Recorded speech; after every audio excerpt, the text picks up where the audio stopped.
متحدہ عرب امارات میں پاکستان کے سفیر افضال محمود نے کہا ہے کہ متحدہ عرب امارات کے ساتھ معاشی تعلقات کی مزید بہتری اور استحکام میری اولین ترجیحات میں شامل ہے۔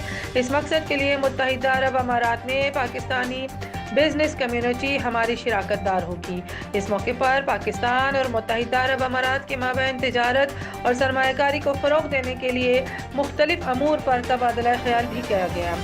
افضال محمود نے کہا کہ میں متحدہ عرب امارات میں 1.7 ملین پاکستانی کمیونٹی کو اپنے گھر کا حصہ سمجھتا ہوں۔ پاکستان کی ترقی اور خوشحالی اور متحدہ عرب امارات میں پاکستانی کمیونٹی کی فلاح و بہبود کے لیے اجتماعی طور پر اقدامات اٹھانے چاہیے۔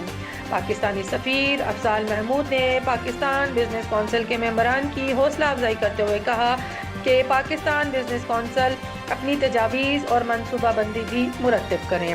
انہوں نے پاکستان بزنس کونسل کو متحدہ عرب امارات میں پاکستانی سفارت خانے اور پاکستان میں تمام متعلقہ سرکاری حکام کے ذریعے مکمل تعاون کی یقین دہانی بھی کرائی۔ اس موقع پر پاکستان بزنس کونسل کے صدر احمد شیخانی نے کاروباری مباحثوں کے لیے ایک پلیٹ فارم مہیا کرنے پر پاکستانی سفیر افضال محمود کا شکریہ ادا کرتے ہوئے کہا کہ ایسے پلیٹ فارم مہیا کرنے پر متحدہ عرب امارات میں کاروباری برادری نئے آئیڈیاز پر تبادلہ خیال کر سکتی ہے اور بہتر نتائج کے حصول کے لیے کسی بھی مسئلے یا مشکلات کو شیئر کیا جا سکتا ہے۔